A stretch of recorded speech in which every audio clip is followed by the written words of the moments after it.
Good morning class. Online classes में आपका स्वागत है। मैं आज आपको फाइनल टर्म का फर्स्ट चैप्टर पढ़ाऊंगी जिसका नाम है फ्यूली, और ये आपके पास जूम से भी गया है। आज मैं आपको पीडीएफ के लिए ये पढ़ा रही हूँ। तो पहले हम लोग रीडिंग करेंगे और समझेंगे कि फ्यूली क्या है। चैप्टर में ये शीर्षक है, इसका क्या पाठ का सारांश है, इसको हम देखेंगे। उत्तराखंड की पहाड़ियों में अलग अलग रूप और नाम के फूल खिलते हैं। इन्हीं में से एक सुंदर पीले फूल का नाम है फ्यूली। फ्यूली फूल के साथ एक लोक कथा जुड़ी है। एक घने वन में तरह तरह के पशु पक्षी रहते थे। वन के बीचों बीच मीठे पानी का सुंदर ताल था। ताल के पास एक झोपड़ी में एक सुंदर बालिका रहती थी। उसका नाम था फ्यूली। कहने को तो फ्यूली अकेली रहती थी, पर वो अकेली ना थी। वन के सभी पशु पक्षी उसके साथी थे और उससे बहुत प्यार करते थे। फ्यूली भी सभी को प्यार करती थी। उसकी मधुर आवाज़ सुनकर वे लोग दौड़े चले आते थे। उन सब के बीच फ्यूली एक परी सी लगती थी। तो बच्चों, ये उत्तराखंड में पहाड़ियों के अलग अलग रूप और रंग के नाम के फूल खिलते हैं। इन्हीं में से एक सुंदर पीले फूल का नाम है फ्यूली। और फ्यूली जो फूल है उसके साथ एक लोक कथा जुड़ी है। लोक कथा मतलब एक कहानी जुड़ी, एक स्टोरी है कि एक घने वन में पशु पक्षी रहते थे। वन के बीचों बीच मीठे पानी का एक सुंदर ताल था। ताल के पास ही एक झोपड़ी में एक सुंदर बालिका रहती थी। उसका नाम था फ्यूली। मतलब एक जंगल का वर्णन करा है कि पशु पक्षी रहते थे और वन के बीचों बीच मीठे पानी का एक सुंदर ताल, मतलब मीठा पानी, बहुत अच्छा पानी वहाँ मिलता था। और ताल था, एक तालाब था। और तालाब के पास एक झोपड़ी में बहुत सुंदर लड़की रहती थी। उसका नाम था फ्यूली। फ्यूली अकेली रहती थी, लेकिन कहने को तो वो अकेली नहीं थी, पर वन के सभी पशु पक्षी उसके साथी थे और उसे बहुत प्यार करते थे। फ्यूली भी सभी को प्यार करती थी। उसकी मधुर आवाज़ सुनकर वे लोग दौड़े चले आते थे। उनके बीच फ्यूली एक परी सी लगती थी। परी जानते हो, हम लोगों ने देखा तो नहीं परी को, लेकिन परी बहुत सुंदर होती है। तो फ्यूली का जो रूपरेखा बता रहे हैं वो परी की तरह बता रहे हैं। एक दिन शाम के समय फ्यूली एक नन्हे हिरन को दुलार कर रही थी। एक हिरन था जो उसके पास आया, वो उससे खेल रही थी। तभी पीछे से कोई आहट सुनाई दी और फ्यूली ने जब मुड़कर देखा तो एक सुंदर सा राजकुमार खड़ा था जो उसे निहार रहा था। सिर्फ फ्यूली को देख रहा था। क्यों देख रहा था? क्योंकि फ्यूली बहुत सुंदर थी। किसकी तरह लगती थी? परी की तरह लगती थी। फ्यूली ने उससे पूछा, क्या पानी पीना चाहते हो? अगर प्यास लगी है तो ताल से पानी पी लो। तो फ्यूली उससे पूछ रही है, जो उसको देख रहा है, कि क्या पानी पीना चाहते हो? अगर प्यास लगी है तो ताल से पानी पी लो और जाओ। कहती पानी पी लो और जाओ। राजकुमार ने ताल से पानी पीकर प्यास बुझाई। फ्यूली ने उससे कहा, लगता है तुम शिकारी हो, किंतु यहाँ पशु पक्षियों का शिकार करना मना है। फ्यूली उससे कहती, क्या तुम शिकारी हो, लेकिन यहाँ पशु पक्षियों का शिकार करना मना है। थके हारे हो तो कुछ विश्राम कर लो, वैसे भी रात होने वाली है। चाहो तो यहीं रह सकते हो, प्रातः उठकर चले जाना। फ्यूली उससे कह रही हो कि तुम शिकारी हो क्या, लेकिन यहाँ शिकार नहीं कर सकते क्योंकि यहाँ मना है। और अगर तुम थके हुए हो तो थोड़ा आराम कर लो और सुबह उठकर चले जाना। राजकुमार ने फ्यूली की बात मान ली। फ्यूली ने भी फिर पूछा, तुमने अपने बारे में कुछ बताया नहीं? राजकुमार ने, जो राजकुमार था कहीं का, उसने फ्यूली की बात मान ली। और फ्यूली ने उससे फिर पूछा, तुमने अपने बारे में कुछ बताया नहीं? राजकुमार बोला, मैं पास के राज्य का राजकुमार हूँ। मतलब एक राज्य का वो राजकुमार था। तुमसे बात करके मुझे बहुत अच्छा लगा और मैं तुमसे विवाह करना चाहता हूँ। राजकुमार को फ्यूली इतनी अच्छी लगी कि वो कहता, मैं तुमसे शादी करना चाहता हूँ, विवाह करना चाहता हूँ। फ्यूली कुछ बोल ना पाई। उसे भी राजकुमार अच्छा लगा था, किंतु आश्रम के फल फूल पक्षियों को छोड़कर जाने की कल्पना से उसका मन घबरा उठा। जब उसने सुना कि राजकुमार, वो भी एक राज्य का, तो उसे बड़ा अच्छा लगा कि ये मुझसे विवाह कर रहा है, शादी कर रहा है।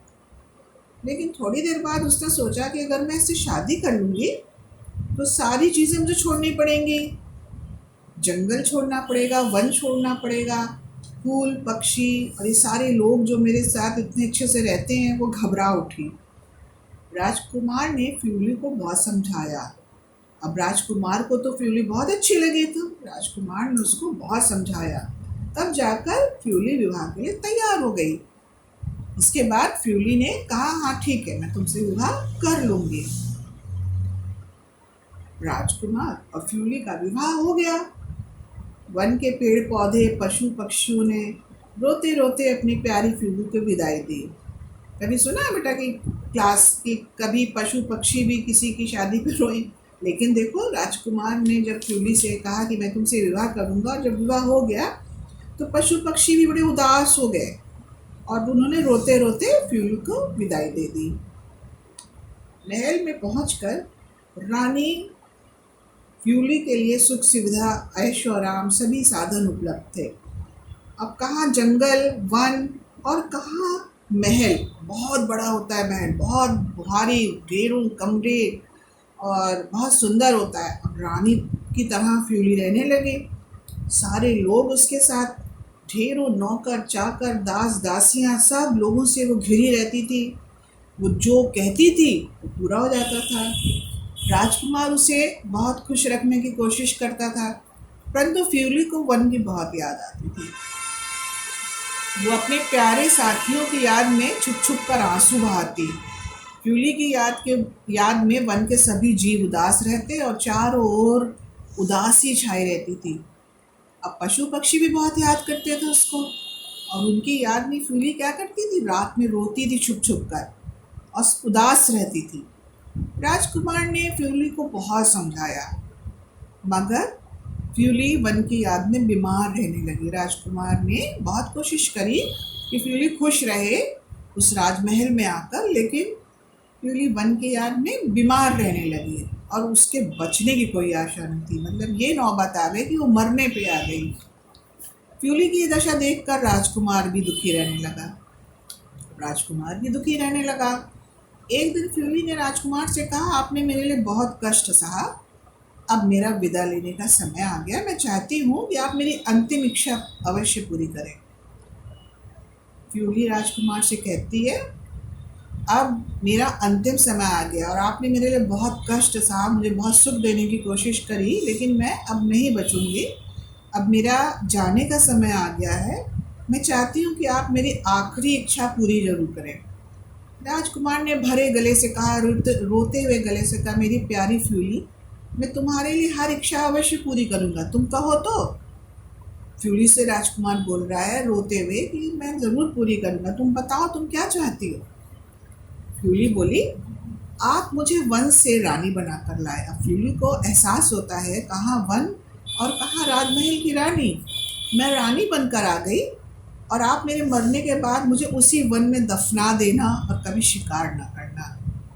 उससे बहुत बड़ी बात उससे बोली कि आप मुझे मरने के बाद उसी वन में ले जाओ और वहीं पर मुझे दफनाने का मन गाड़ देना और कभी अब पशु पक्षियों को मारना मत। राजकुमार ने फ्यूली की बातें मान ली और फ्यूली ने सदा के लिए आंखें मूंद ली। राजकुमार ने फ्यूली को वन में ताल के पास उसी जगह पर दफनाया जहां फ्यूली रहती थी। राजकुमार ने फ्यूली की बात मानी और फ्यूली मर गई, मतलब आंखें बंद कर ली, चली गई दुनिया से। राजकुमार ने फ्यूली को वन में वो एक ताल, जो मीठा ताल तालाब था, उसी की जगह पर ले जाकर वहीं दफना दिया जहाँ फ्यूली रहती थी। कुछ दिन बाद वहाँ एक पौधा उगा जहाँ पर फ्यूली को गाड़ा दफनाया। वहाँ पर एक पौधा उगा, पेड़ उगा और उसमें सुंदर सुंदर फूल खिले। राजकुमार ने उन फूलों का नाम फ्यूली रखा। आज भी जब लोग इस फूलों को देखते हैं तो फ्यूली को याद करते हैं। चैत महीने के में फ्यूली के फूलों के खिलने का समय उत्तराखंड में फुलदेई नामक त्योहार से मनाया जाता है। आज भी चैत के महीने में फ्यूली के फूल खिलने के समय उत्तराखंड में लोग फुलदेई नामक एक त्यौहार आज भी मनाते हैं। इसमें फ्यूली के फूलों से पूजा की जाती है। मतलब जो फूल जहाँ पर वो दफनाई गई थी, जहाँ वो पौधा होगा जिसमें पीले फूल खिले, उस फूलों से लेकर पूजा की जाती है उत्तराखंड में। तो बच्चों, ये चैप्टर यहाँ पर पाठ पूरा होता है और पूरा शीर्षक के अनुसार आपने समझा होगा कि फ्यूली क्या है, कौन है और क्या है। तो आपको समझ में आया होगा। इसके साथ मैं आपको सारा इसका काम भी भेज रही हूँ, PDF।